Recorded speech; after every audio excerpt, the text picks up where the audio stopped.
Hello po mga kabarangay, samahan niyo po kami sa gagawin naming paglalakbay patungong landing point. Ang daan po namin ay sa Nagcarlan, Laguna. Sige, let's go!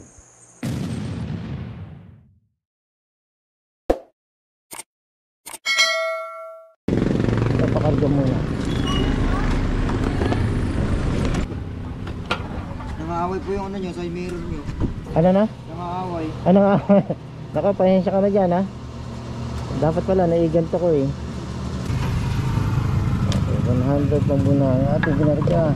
At marami pa Tanggal po naman. kayo. Registered na. Ano na? Mama mo.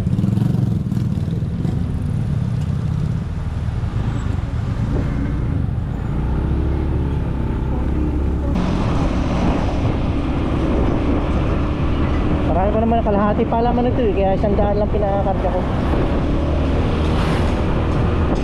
Andito na tayo sa Nagcarlan, town proper Nagcarlan. Ligo na tayo dito sa kanan.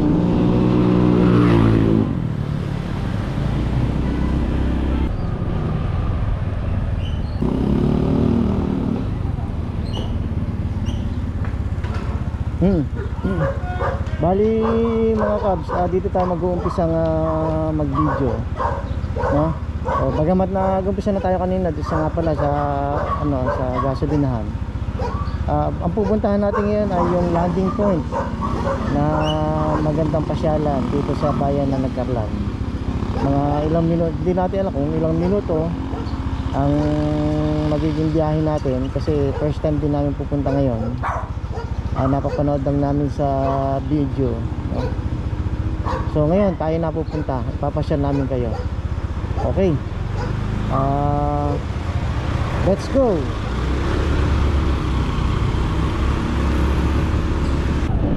So yung tinutumbok natin ng daang ito ay munisipyo ng Nagcarlan. Ang barangay na dadaan natin dito ay Barangay Bambang, Buboy, Banago, San Francisco. Tapos papunta na tayo ng packet lane ng landing point. So kakanan tayo dito. Ito rin yung papuntang San Pablo, no? So yan ang munisipyo ng Nagcarlan. Ano pala tong underground cemetery, oh, inaayos pala. So hindi tayo makakapasok, hindi tayo makakalapit, no? Natago ang bundok Banahaw.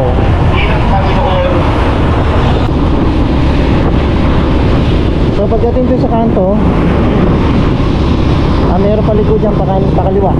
So doon tayo. Dito na tayo sa Barangay Banago.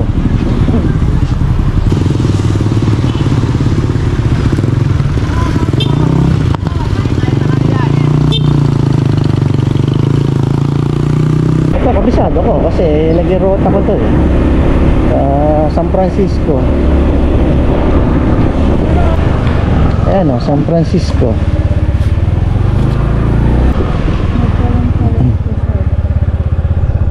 Ayan, to landing point. Ayan o. Kaya tapos natin na. Ayan. Ayan, papuntang Silangan na Napapatid. Ayan. Silangang Napapatid. Okay, dito na tayo sa halos bungad na to, ano. Ito na yung pinaka kasi may sangahan eh. So iba naman yung pakaliwa, iba yung pupuntahan din natin yan. So dito muna tayo sa landing point. Hey, asfalto, ano na eh, tuklap. Kaya siguro yung iba doon dumadaan sa sa kabila. Taas. Okay.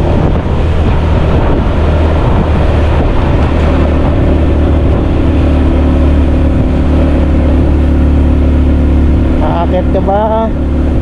Aakit yan. No speed to eh. Si Sumer X. siya mabilis pero malakas. Parang kumbaga sa pan-tricycle para ako.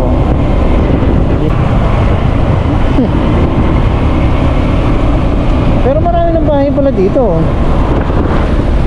Ang dami oh. Ang dami oh. Ayaw namin magtanong kung gaano kalayo kasi madismaya lang tayo sa maririnig natin. Baka mamaya hindi natin marinig yung gusto natin marinig. Yun may packet na may hamsta.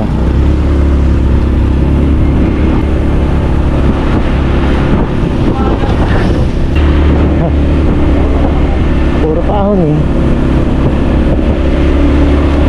May konti naman pababa. May piraso lang. Nagsasara na yung tenga namin.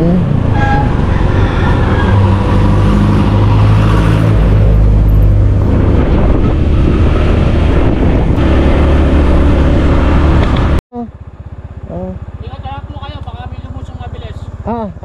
Thank you ha. Buti sinabi mo. Isipin, dito yung ano nila, palabas. Parang ganon. Opo, isa lang po yan. Papunta, tapos pabalik, din po. Ay parang may daan din sa sa Rizal.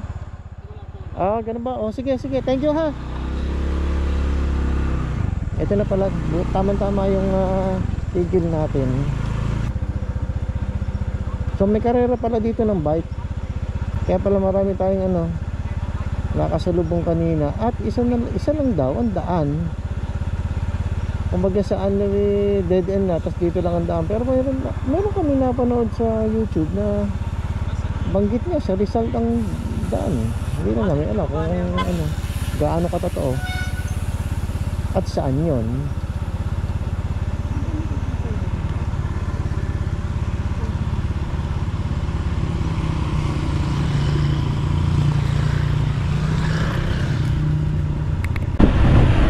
Dahan din daw tayo para baka mamaya nakasalubong tayong mga bikers nakasali sa karera. Bakit maaga pa naman?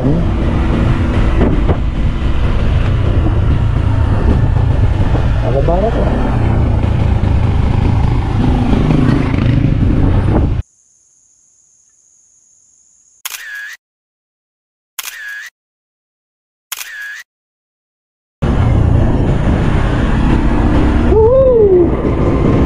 Ganda.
itsura na yun.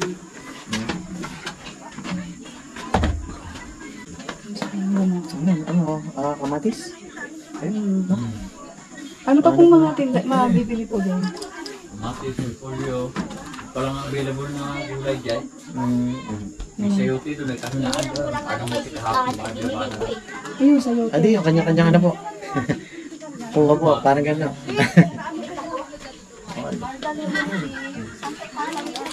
Pero ito pala yung Rizal. Yung area yung kakalang sa Rizal. Malaya. Rizal. Sa Laguna. So, kakain muna kami. Cup noodles.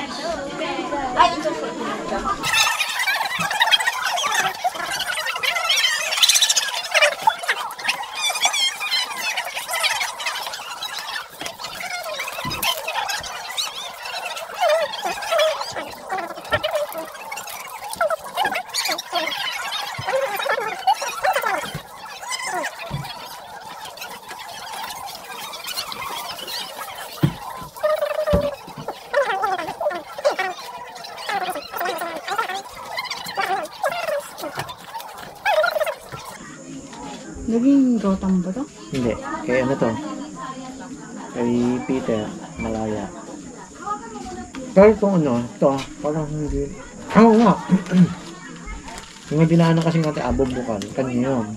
Ah, hindi. Kay George. Pati. Kay George saka kay Peter. Hindi ko lang. Kung ngayon talaga pag sa mainit na lugar, kalibitan niya sa malalamig. Sa malamig lang po pala ang sayote. Bagay, yung amin naman po, kasi nasa bukid din po kami. Saan kayo sa bukid? Santa Cruz po sa Patimbaw po kami. Mainit. Sa medyo, ano naman Mainit bukid na rin, naman. Malapit to kami sa Palayan Mainit na rin ang singaw doon. sa bagay, di halos gano'n na rin po, Unlike kung nung dito, siyempre dito malamig ko. Dito yung malamig. Kaya ang repolyo at saka ang sayote. Ang maganda doon sa inyo, mga kamatis, talong. Apo, yung tanong ko nga, isang puno lang yung dahil magbunga. Doon, nasinsado dyan sa inyo dyan, mga kamatis, talong, sitaw. Yun ang matatag sa init pa yun. Matatag. Tsaka kayo gusto nun ay mainit na lugar. Talagang mga halaman, may binabagayan talaga, klima Pero ito, may strawberry po kasi, siyempre, strawberry Ay, naman. wala pang... Wala pa po nagtatry. May nag-try dyan, hindi naman naabed nung nagtanim. Hindi naalaga masyado. Kaya dapat dyan dapat dyan may seminar kapag kaya kayo ay magtatanim ng strawberry. Siyempre, hindi naman tayo sanay yung mga taga rito talaga Dito magtanim gulay muna. lang ang sanay, doon ay hindi... Unlike po sa Baguio, sa Benguet, talagang yun, sanay sila. Pinafarm talaga nila. Pinafarm mo. Kung ikaw ay yung halimbawa may seminar dito tungkol sa ganyan, makakaig yan. Pwede po. Ayun mga kabs, hanggang dito na lang yung video natin. At kita nyo naman, narating na natin itong landing point. So maya bababa na tayo, pero picture muna kami para naman maisama rin sa makikita nyo kung ano yung magagandang tanawin dito sa landing point. Sige, back to home base tayo.